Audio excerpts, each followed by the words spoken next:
Le président donc de la République d'Algérie, Abdelmadjid Tebboune, s'est entretenu hier à Doha avec l'émir tchèque Tamim, bien sûr, Ben Hamad, émir de l'État du Qatar, dans le cadre d'une visite d'État de 2 jours. Et donc des entretiens bilatéraux élargis aux ministres et aux responsables des deux pays ont eu lieu avant le tête-à-tête entre, bien sûr, l'émir du Qatar et le président Tebboune. Prenons d'amples précisions dans ce récit que signe, une fois de plus, Fabrice Ndoum.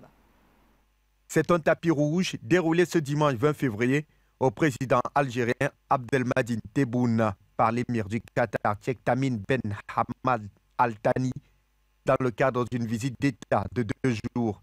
Une visite intervenant dans le cadre du renforcement des relations fraternelles entre les deux pays, l'élargissement de la coopération bilatérale et la poursuite de la coordination et la concertation sur les questions arabes et régionales d'intérêt commun.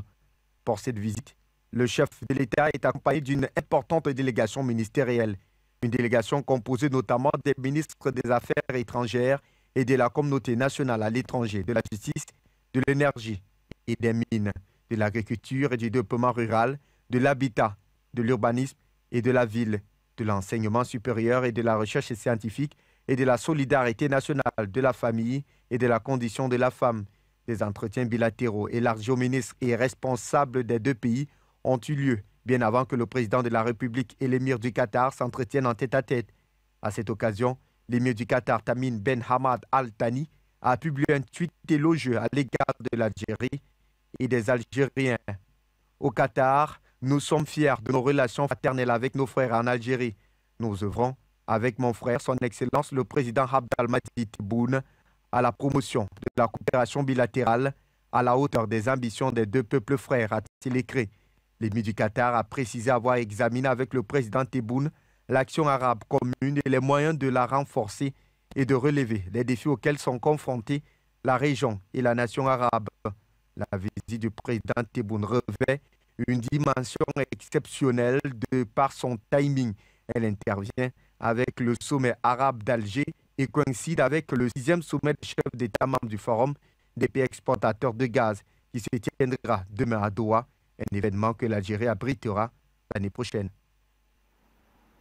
On reste donc sur cette actualité avec concernant l'Algérie et bien sûr l'émir du Qatar. On va recevoir dans ce journal l'autre invité. Il est internationaliste habitué bien sûr des plateaux de journaux de la télévision panafricaine. Il s'agit de Gamal Abina que nous recevons ce soir. Bonsoir Gamal Abina. Bonsoir, merci pour l'invitation encore une fois. Ok.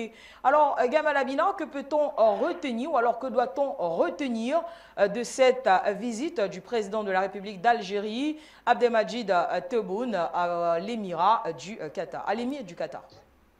Alors, il y a plusieurs choses à retenir. La première, c'est que l'Algérie a une relation extrêmement saine avec le Qatar, comme avec tous les pays arabes en règle générale, le Maroc exclu aujourd'hui malheureusement, et que cette relation s'est largement renforcée à la faveur une tentative à l'époque d'attaque de l'Arabie saoudite sur le Qatar, qui avait exclu le Qatar du Conseil de coopération du Golfe et qui s'était vu assigner l'obligation d'en finir avec la chaîne Al Jazeera, qui est la chaîne qatari d'information en continu, mais surtout avec le soutien qu'a apporté le Qatar historiquement au groupement qu'on appelle Frères musulmans, donc qui soutenait en Égypte, qui soutenait un petit peu surtout dans certains pays de la région du Golfe, légèrement au Yémen, et puis dans la plupart avec la Turquie, la relation très forte que le Qatar a nouée avec la Turquie. Donc les Algériens, lorsqu'il y a eu cet embargo qui a été décrété contre le Qatar et cette volonté d'entamer éventuellement une phase guerrière, ont immédiatement apporté leur soutien à l'émir du Qatar en envoyant immédiatement un cargo de nourriture et de alimentaire pour éviter que l'embargo asphyxie l'Émiratie. Là, c'est la première des choses. Deuxième chose importante, c'est que l'Algérie et le Qatar ont des intérêts convergents. Ils ont des intérêts convergents pour deux raisons. La première, c'est parce que le Qatar est le troisième producteur, enfin, c'est le troisième réserve mondiale de gaz dans la région. Évidemment, c'est le numéro un. Et surtout, c'est le 5e producteur. L'Algérie se positionne en 10e réserve mondiale et 11e producteur. Donc, la convergence des intérêts en termes de cartel gazier qui n'existe pas encore, mais qui pourrait exister, est en train d'être réfléchi par ces deux pays. Le deuxième aspect, c'est que le Qatar, dans son pays, puisque l'Algérie vient de gagner la Coupe arabe au Qatar, le Qatar a une relative importante diaspora algérienne qui est très bien formée. Et le président Tebboune a dit à cette fameuse diaspora qu'il fallait tout faire pour que les Algériens réinvestissent dans le pays. Donc, le premier volet de ce voyage, c'est d'abord destination de la diaspora algérienne. Le second volet, c'est d'améliorer et de développer la relation bilatérale entre le Qatar et l'Algérie qui peuvent s'apporter mutuellement des compétences, qui peuvent s'apporter mutuellement des investissements croisés, mais surtout qui peuvent garantir en matière de pression sur la question du gaz qui a été multipliée par 6 depuis 6 mois, la possibilité d'augmenter leur emprise sur ce futur cartel qui risque d'exister.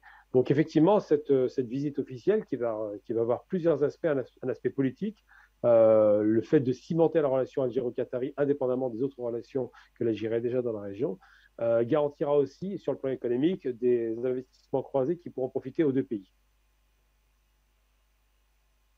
Abina, pourquoi ce rapprochement, selon vous, entre l'Algérie et le Qatar? Pensez-vous peut-être à un partenariat géostratégique ou alors il s'agit juste d'un partenariat économique et politique, comme vous le disiez tout à l'heure? Alors, il y a un partenariat politique, évidemment, qui s'est développé.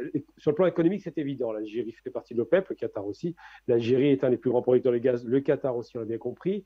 Mais surtout, le Qatar est une sorte de tremplin avec des pays avec lesquels l'Algérie s'entend très bien. Par exemple, encore récemment, l'Algérie a reçu un haut responsable iranien et vice-versa. L'Algérie reçoit régulièrement une délégation de Turquie qui est très proche du Qatar, puisque la Turquie est le deuxième pays qui a apporté son concours, cette fois-ci militaire au Qatar, pour empêcher l'invasion de l'Arabie. Mais surtout, l'Algérie a envie de redéployer sa diplomatie dans la région pour asseoir une certaine légitimité sur ce qu'on appelle la Ligue arabe. La Ligue arabe qui n'a pas beaucoup effectivement de moyens de pression, c'est un petit peu une sorte de fédération d'États à l'européenne, mais qui n'ont aucune pression politique puisqu'ils ne sont pas d'accord en leur propre sein. Et l'Algérie cherche à nouer des relations privilégiées pour pouvoir contrebalancer cette relation très forte qu'elle a déjà avec les Émirats arabes unis qui ont investi énormément en Algérie. Une relation qui est en train de se développer avec l'Arabie Saoudite, mais surtout une relation dans la région qui était plutôt faible avec le Qatar en vérité. Elle s'est accélérée ces dernières années, mais au départ, l'Algérie n'était pas tellement ancrée dans la région pour des raisons simples. D'abord, une période de passage à vide qui a duré 10 ans durant les années 90, une période de reconstruction qui a duré 10 ans dans les années 2000 et 2010. Et aujourd'hui, l'Algérie se redéploie sur le plan politique, sur le plan international, effectivement, sur le plan géopolitique, effectivement, parce que le Qatar est quand même, il ne faut pas l'oublier, au centre de beaucoup d'intérêts géopolitiques. C'est un pays qui est limitrophe quasiment de la Turquie, à peu de choses près. Ils ne sont pas frontaliers, mais ils ne sont pas très loin. C'est un pays qui, effectivement, qui est frontalier de l'Arabie. C'est un pays qui est très proche, effectivement, de l'Iran politiquement, puisqu'ils partagent dans leurs eaux communes le même réserve de gaz. Donc, c'est des pays qui se mettent d'accord sur cette question-là. C'est un pays qui a été ostracisé et qui a démontré à plus d'un titre qu'il était en mesure de pouvoir influencer le monde. Le Qatar possède d'abord une chaîne d'information continue qui a été un temps très mal vue en Algérie, puisqu'ils avaient expulsé les journalistes d'Al Jazeera, qui ont été autorisés à retourner en 2017, si je ne me trompe pas. Mais surtout, le Qatar possède une chaîne de sport en continu, Being Sport, qui coûte très cher et qui est un soft power extraordinaire que le Qatar a su développer. Le troisième aspect, c'est que le Qatar est un très grand investisseur à l'étranger, qui a des participations dans beaucoup de sociétés occidentales, qui a beaucoup d'investissements dans les bourses occidentales et qui investit beaucoup dans la recherche et le développement.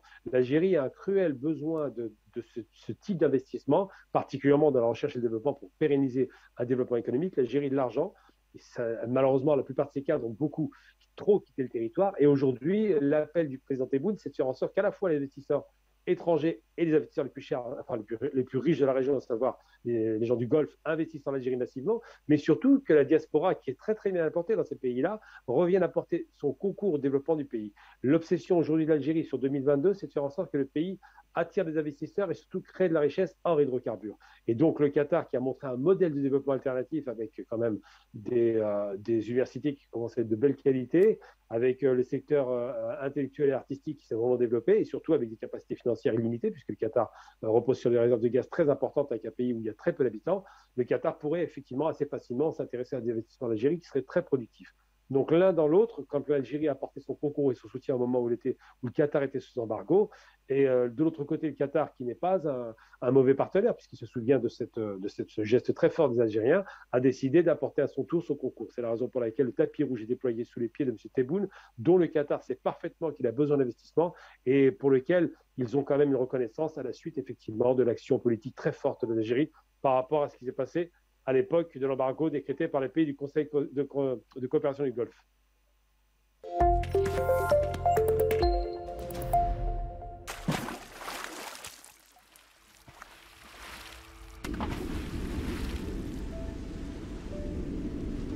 Afrique Média.